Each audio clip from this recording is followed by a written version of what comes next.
भुनक्तु सह वीर्यं करवावहै तेजस्विनावधीतमस्तु मा विद्विषावहै। ओम शांति शांति शांति। शंकरं शंकराचार्यं केशवं बादरायणं सूत्रभाष्य कृतौ वन्दे भगवन्तौ पुनः पुनः। ईश्वरो गुरुरात्मेति मूर्तिभेदविभागिने व्योमवद्व्याप्तदेहाय दक्षिणामूर्तये नमः।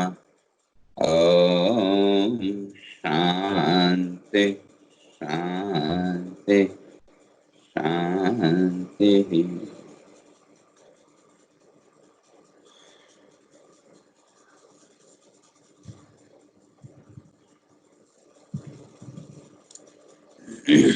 विचार चल रहा था, भगवान इस बात को स्पष्ट करके आए थे, इस संसार का जितना भी दृश्य जगत है,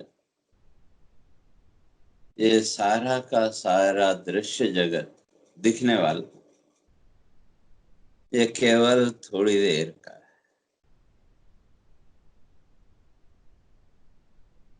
तो इसलिए ये जितना भी संसार है या संसार के जितने भी भावों को हमने सत्य मान करके पकड़ के रखा है, तो ये सारे के सारे भाव, चाहे वो सुख दुख का भाव हो, अपने पराये का भाव हो, शत्रु मित्रता आदि जितने भी भाव हैं, ये थोड़ी देर के लिए प्रकट होने वाले और जाने। तो इसलिए भगवान कहते हैं कि इनके लिए शोक करना उचित नहीं है। क्यों? अव्यक्त निधनान्य, इनका नाश तो निश्चित है, और जब नाश निश्चित ही है जिस वस्तु का, तो भगवान कहते हैं फिर उसके लिए चिंता क्यों करनी। और जहां तक आत्मसत्ता की बात है,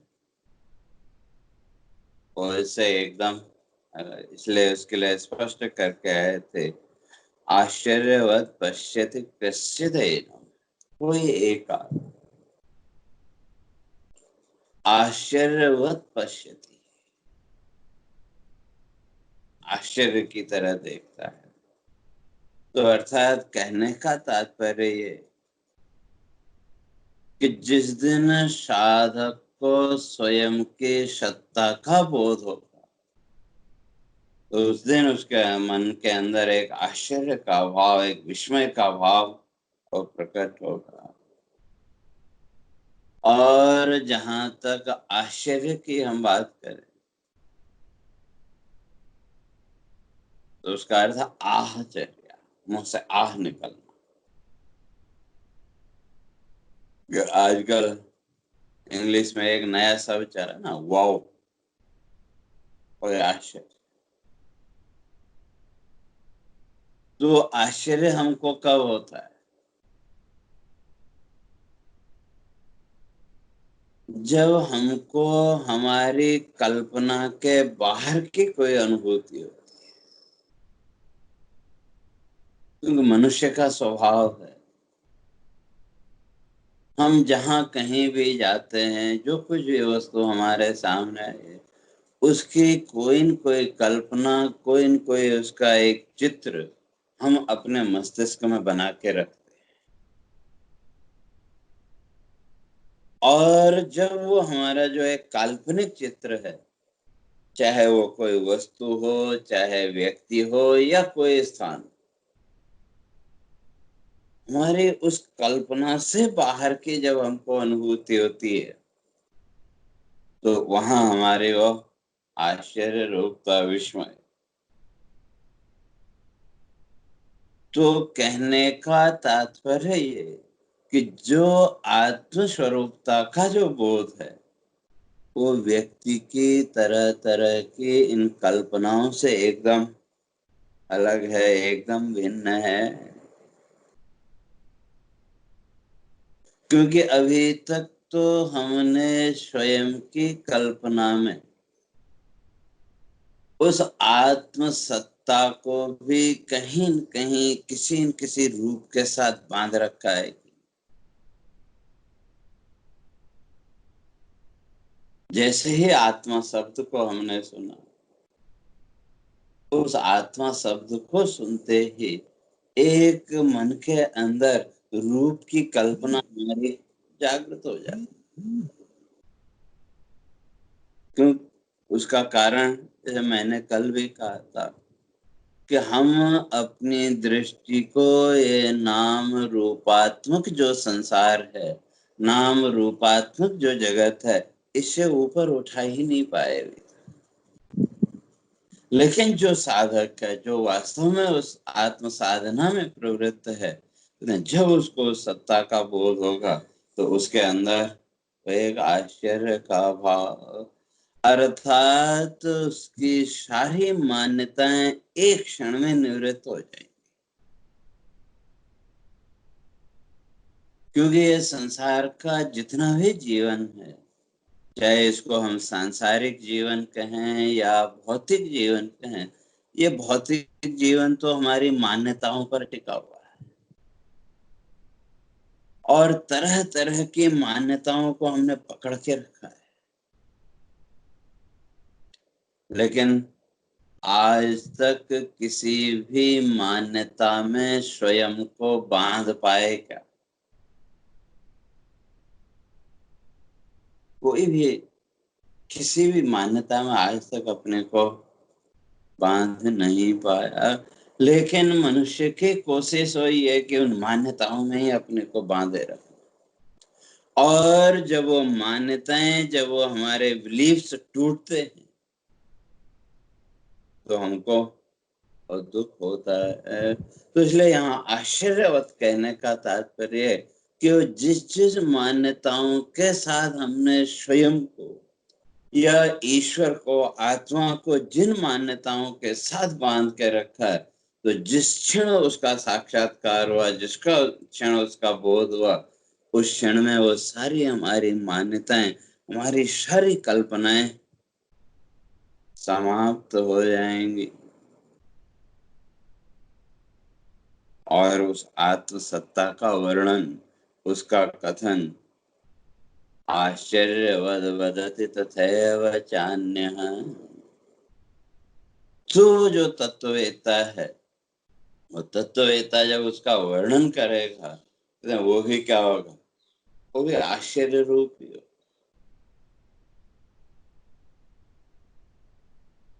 लेकिन मनुष्य की समस्या एक है कि मनुष्य ने कभी सत्य को स्वीकार किया ही नहीं।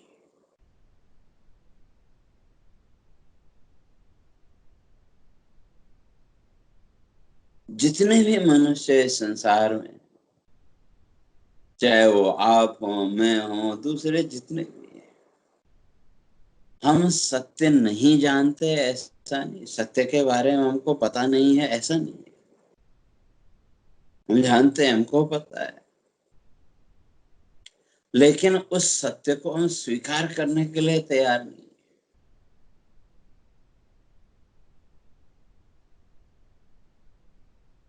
मनुष्य को तो अपनी कल्पनाओं के संसार में घूमते रहना ही अच्छा लगता है। जीवन को लेकर के जो भी हमने कल्पनाएं की, हम अपनी उन कल्पनाओं से बाहर निकलना ही नहीं चाहते। तो इसलिए जो कुछ भी हम सुनना चाहते हैं, शास्त्र के माध्यम से या जो भी हमारे ऋषि मुनि हुए उनके माध्यम से, हम सुनना क्या चाहते हैं? हम सत्य को नहीं सुनना चाहते, क्यों? वो स्वीकार हम करना नहीं चाहते। हमने जो कल्पनाएं मन में की, वह हम तो केवल अपनी उन कल्पनाओं की पुष्टि, उन कल्पनाओं के अनुसार जो बातें वो हम सुनना चाहते हैं। तो इसलिए भगवान कहते हैं आश्चर्यवद वदति तथैव चान्यः। जो वास्तव में उस आत्म सत्ता का जो वक्ता है, तो उसका जो वर्णन है वो भी आश्चर्य, अर्थात हमारी संपूर्ण कल्पनाओं से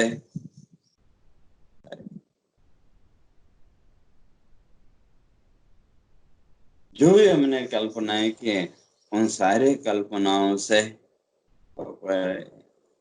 तो इसलिए वदति आश्चर्य, आश्चर्य के रूप में उसका वर्णन,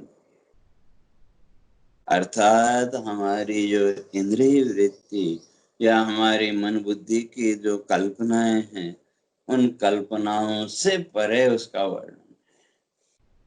और आश्चर्यवच्चैन मन्यः शृणोति, फिर इसका श्रोता भगवान कहते हैं वो आश्चर्य,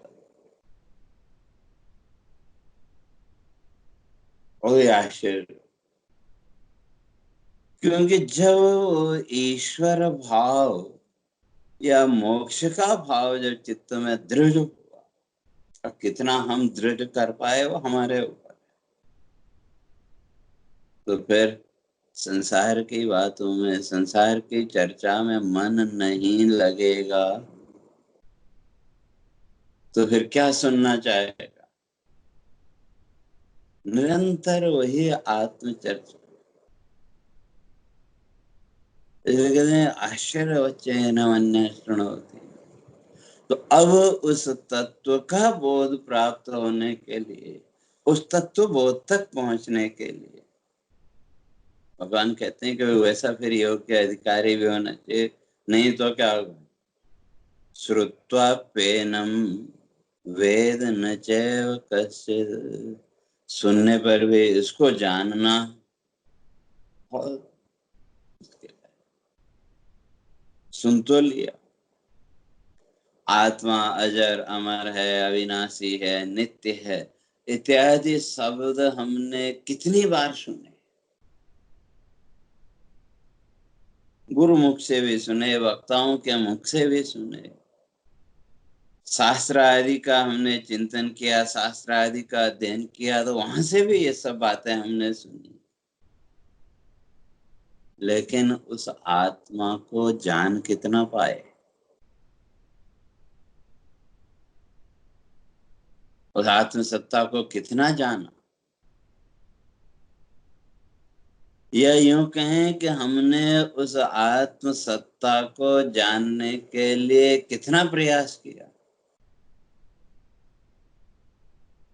विडंबना यही है कि हमने सुन लिया, अच्छी अच्छी बातें हमने सुनी, आत्मा के विषय में भी हमने बातें सुनी, वो उसके साथ ही हम सोचते हैं कि नहीं, हमारा जो कर्तव्य कर्म था वो पूरा हो, अब इससे ज्यादा हमको और नहीं करना। ऐसा नहीं। इसलिए शास्त्रकार कहते हैं कि निरंतर निरंतर विचार के द्वारा, निरंतर चिंतन के द्वारा धीरे धीरे वो आत्मभाव भाव दृढ़ हो। एक दिन के सुनने से हो जाएगा ऐसा,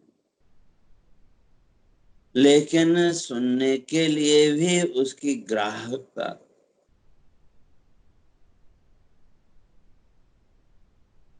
उसको ग्रहण करने की सामर्थ्य, वो कैपेबिलिटी भी हमारे अंदर होनी चाहिए। इसलिए महर्षि इस बात को स्पष्ट करते हैं कि श्रोता और वक्ता दोनों एक लेवल के होने चाहिए,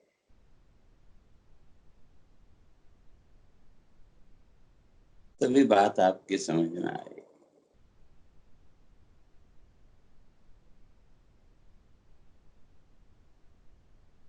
तो ऐसे जो तत्वज्ञानी हैं, वो तत्ववेत्ता जो महापुरुष हैं,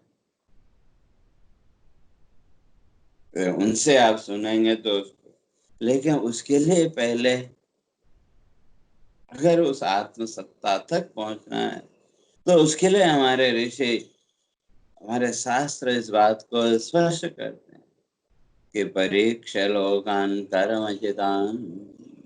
पहले जो तो अपने जीवन में परीक्षा का भाव, परीक्षण करना, एक्सपेरिमेंट,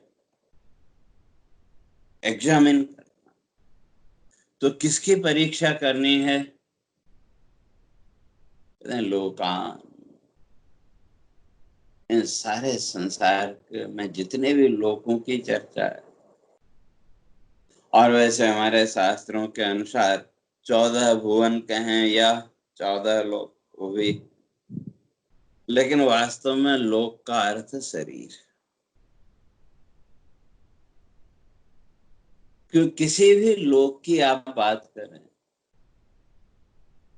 स्वर्ग लोक की भी आप बात करें, तो स्वर्ग लोक में भी किस लिए जाना चाहते हैं? वही कर्म फल भोग।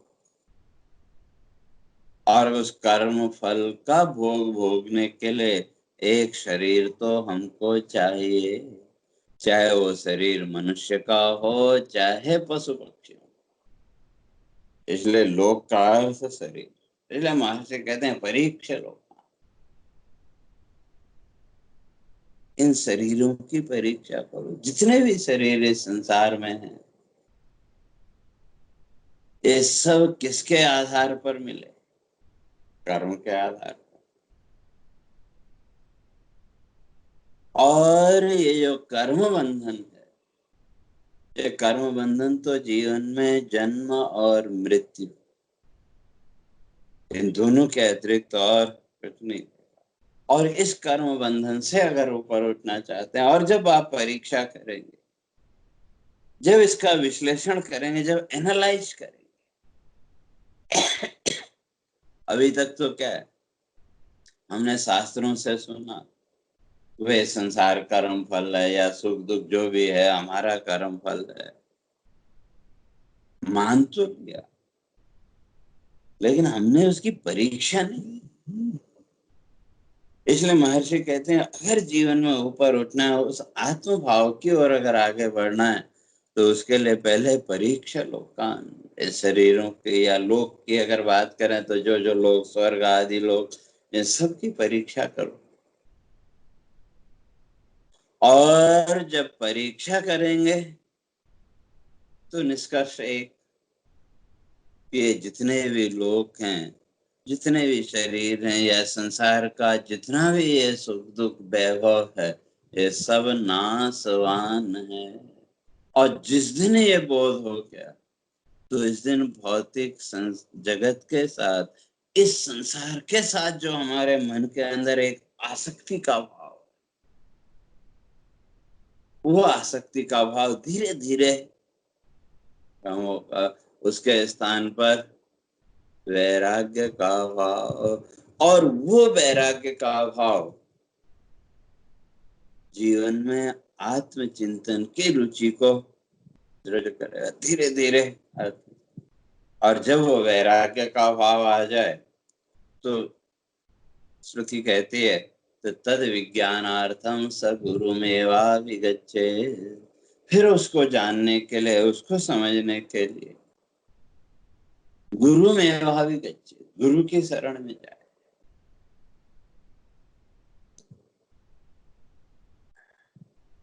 और कैसे जाए वो आगे भगवान यहाँ स्पष्ट करेंगे कि तद विद्धि प्रणिपातेन परिप्रश्नेन सेवया उपदेक्ष्यन्ति ते ज्ञानम ज्ञानिनः तत्त्वदर्शिनः। कहते हैं तद विद्धि प्रणिपातेन, प्रणिपात का अर्थ सरेंडर, और सरेंडर का अर्थ जो भी हमारी कल्पनाएं,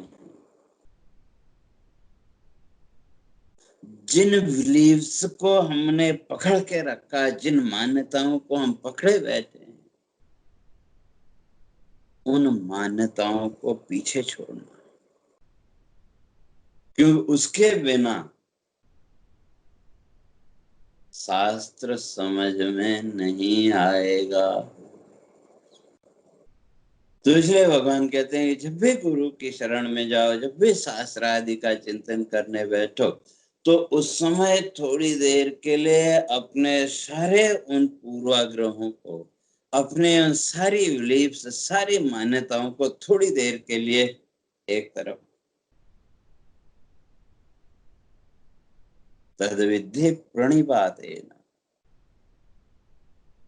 और फिर दूसरी बात कहते हैं परिप्रश्नेन, प्रश्नोत्तर, क्वेश्चन आंसर है।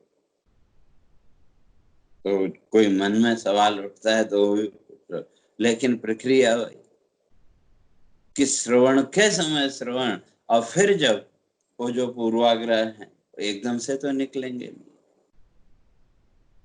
फिर उसका विश्लेषण करो, और उस आधार पर जब कोई प्रश्न मन में उठे तो कहते हैं उसका उत्तर भी लो और प्रश्न भी पूछो। और तीसरा है सेवया, सेवा। तो ये तीन कार्यों के द्वारा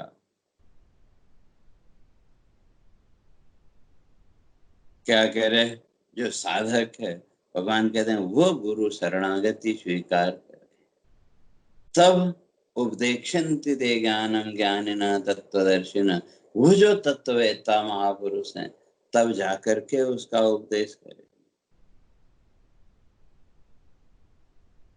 तो इसलिए उस आत्मज्ञान की चर्चा को सुनने के लिए, या उस ज्ञान की चर्चा की वो ग्रास्पिंग पावर, उसको ग्रहण करने की जो सामर्थ्य, वो योग्यता तो हमें अपने अंदर पैदा करनी पड़ेगी।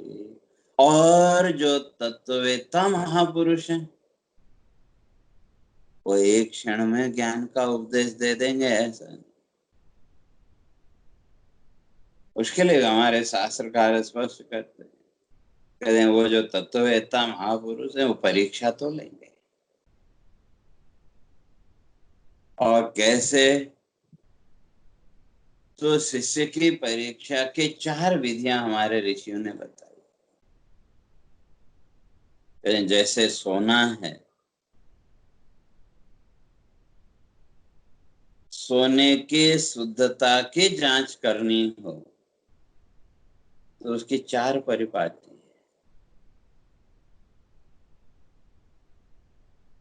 है। घर्षण, छेदन, तापन, ताड़न।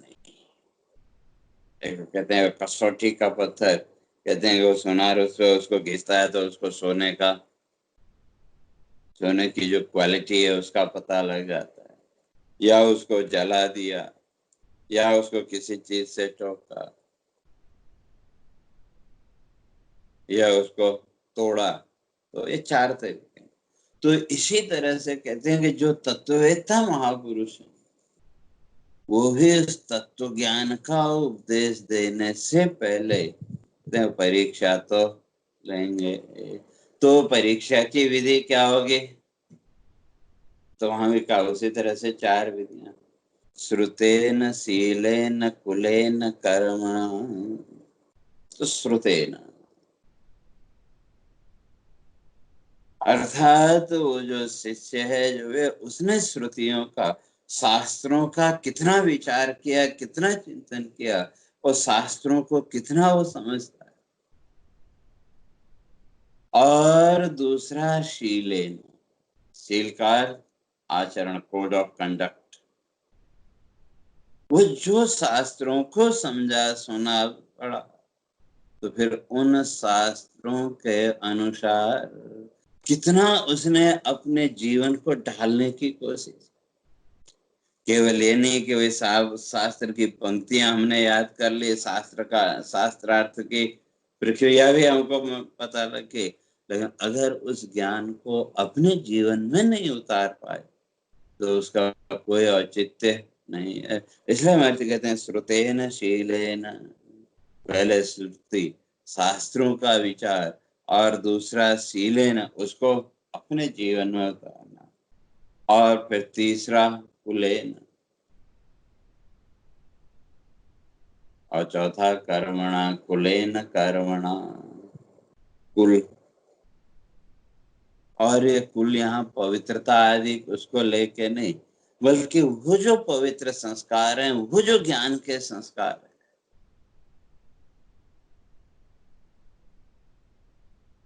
एक जो किसी विद्वान के घर में किसी का जन्म हुआ,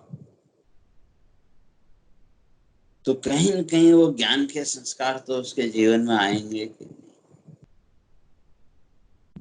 इसलिए वहां का कुलेन अर्थात कहाँ जन्म हुआ, अर्थात वो जन्मगत जो संस्कार हैं, वो इस जीवन में उसको कौन से संस्कार मिले, कैसे संस्कार मिले, वो भी आवश्यक। और अंत में कर्मण, शास्त्रों को पढ़ा भी, उनका जीवन में आचरण भी किया, उसको आत्मसात भी किया। लेकिन जो संस्कार हैं, जैसे संस्कार होंगे, अगर पुण्य के संस्कार हैं तो वो आपके पुण्य के सहयोगी बन जाएंगे, और अगर विरोधी संस्कार हुए तो अंतर्द्वंद पैदा हो। और अंत में कर्मणा, उसकी कर्म की प्रवृत्ति कैसी है।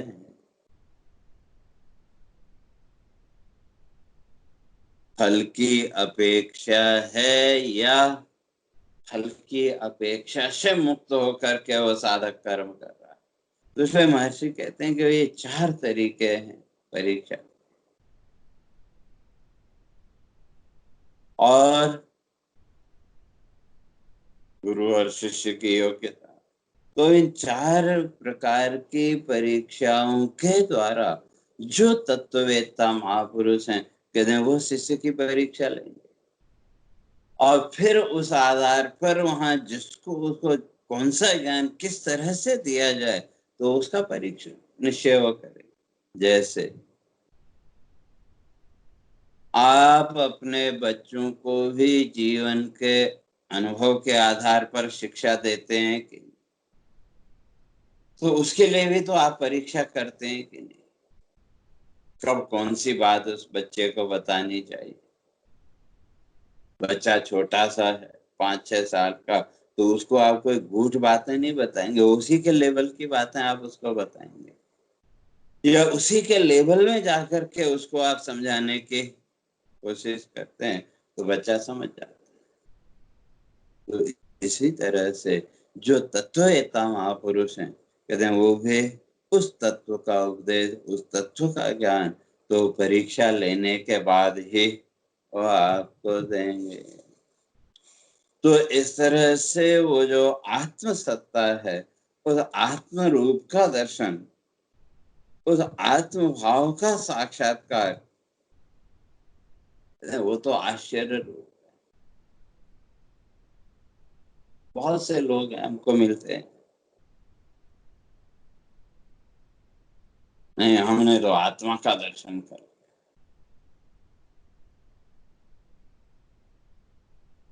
तो चलो अच्छी बात है, आत्मा का दर्शन कर लिया, अच्छी बात।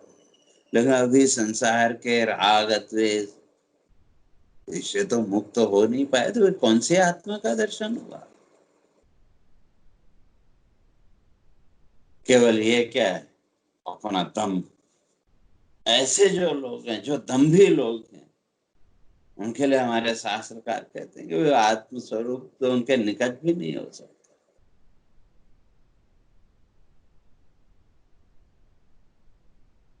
क्योंकि वो जो आत्म सत्ता है, वो जो आत्मा, वो कहीं अन्यत्र है नहीं, ऐसा नहीं। तद दूरे तदंतिके च, बहुत दूर भी बहुत है, और निकट भी बहुत है। तो अब उसका दर्शन किसको, तो जैसे मैंने कल कहा कि उसके प्रति जैसी हमारी निष्ठा होगी, उस निष्ठा के अनुसार ही हमको जो तत्ववेत्ता महापुरुष हैं, उन महापुरुषों के द्वारा उसका बोध भी हमारी निष्ठा के अनुसार ही हमको मिलेगा, और शास्त्र भी उसी निष्ठा के अनुसार उसको प्रकट करेगा। और उसी तरह से वो जो आत्म सत्ता है, वो भी अपने स्वरूप को हमारी जैसी निष्ठा होगी, उस निष्ठा के अनुसार ही वो अपने स्वरूप को प्रकट करेगी। और जिस दिन वो बोध हो गया, कहते हैं फिर उस दिन जीवन में आश्चर्य की कोई सीमा रहेगी नहीं, क्योंकि जो भी मान्यताएं आज तक थी, जो कुछ भी हमने मान रखा था ये ऐसा है वैसा है, वो सारी हमारी मान्यताएं निवृत्त हो जाए। उन सारी मान्यताओं से ऊपर उठ करके एक नया स्वरूप, एक नई दृष्टि हमको मिलेगी। तो इसलिए भगवान कहते हैं उस आत्म तत्व के ज्ञाता, वक्ता और श्रोता तीनों का जीवन आश्चर्यमय है। क्यों? अब उनको भौतिक जीवन से कुछ लेना देना है ही नहीं। इस संसार की वस्तुएं रहें न रहें उससे भी उनको कोई फर्क नहीं पड़ता। ये शरीर रहे न रहे उससे भी उनको कोई अंतर पड़ने वाला नहीं। वो तो उस आत्म भाव में आश्चर्य, निरंतर उस आत्म भाव में वो जैसे, और उस आत्मा के सौंदर्य में, उस आत्मा के प्रकाश में वो निरंतर वो चलते रहते हैं। और इसी बात को फिर आगे भगवान स्पष्ट कर रहे हैं कि देहि नित्यम अवद्योयम देहे सर्वस्य भारत। तो ये जो देही, देही का अर्थ जिसने इस देह को, इस शरीर को धारण करके रखा है, वो क्या है? वो नित्य, वो नित्य, वो उसमें कोई परिवर्तन नहीं है। क्योंकि ये जो शरीर है, जिस शरीर को हमने अपने जीवन का बहुत कुछ माना, बहुत कुछ क्या कहें, सब कुछ माना। अगर अपनी मनोवृत्ति को हम देखें, अपने अंतर मन को टटोल के देखें, इस संसार में हमें अपने इस शरीर से ज्यादा प्रिय और क्या है? भले मुंह से हम कुछ भी बोलते हो, लेकिन सबसे ज्यादा प्रियता किसके साथ? इस शरीर के साथ। और ये शरीर का अस्तित्व भी कब तक है? कब तक इस शरीर की महत्ता है? जब तक ये श्वास प्रश्वास की गति चल रही है, तभी तक इस शरीर की महत्ता है। भले वो अपना शरीर हो या किसी और का, कितना ही प्रिय क्यों न हो, लेकिन जहां वो श्वासों की डोर टूटी, उस व्यक्ति को फिर कितनी देर घर में रखते हैं?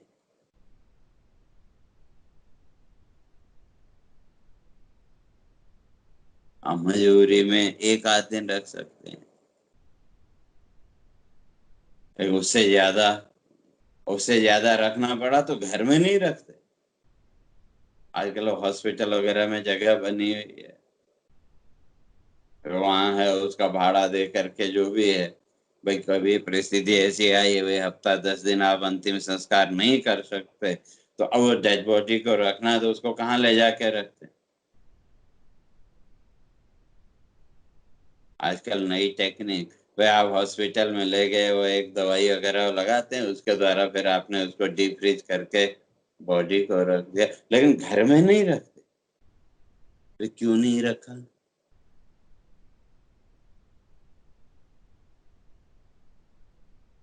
शरीर की वास्तविकता वही है, शरीर से हमको कुछ लेना देना नहीं, लेकिन जिसके होने से ये शरीर की सत्ता थी, जिसके होने से ये शरीर चल रहा था, हमारा संबंध उसके साथ, शरीर के साथ। लेकिन वो जो तत्व है वो नित्यम, वो तो नित्य है। क्यों? शरीर तो बदलते रहे, बचपन से लेकर के कहें या जन्म से लेकर के मृत्यु तक इस शरीर की 10 अवस्थाएं बदली, लेकिन जिसके होने से ये शरीर था वो नहीं बदला। तो वही भगवान आगे कहते हैं देहे नित्यम अवद्योयम देहे सर्वस्य भारत तस्मात् सर्वाणि भूतानि न त्वं शोचितुमर्हसि। जैसे शरीर की स्थिति वैसे ही संपूर्ण संसार की स्थिति भी वही है। तो इसलिए जैसे शरीर नाशवान, उसी तरह से संसार के सारे दृश्य भी समय के साथ नष्ट होने वाले। ऐसे न तुम सोचितो, इसलिए ये सब बातों को समझ के इसका विचार करके भगवान कहते हैं तुमको ये शोक मोह के बंधन में बंधना नहीं चाहिए। तो कैसे, तो उसकी चर्चा फिर कल करेंगे। हरि ओम। पूर्णमदः पूर्णमिदं पूर्णात् पूर्णमुदच्यते पूर्णस्य पूर्णमादाय पूर्णमेवावशिष्यते। ओम शांति शांति शांति। शंकरं शंकराचार्यं केशवं बादरायणं सूत्रभाष्य कृतौ वन्दे भगवन्तौ पुनः पुनः। ईश्वरो गुरुरात्मेति मूर्तिभेदविभागिने व्योमवद्व्याप्तदेहाय दक्षिणामूर्तये नमः। ओम शांति शांति शांति।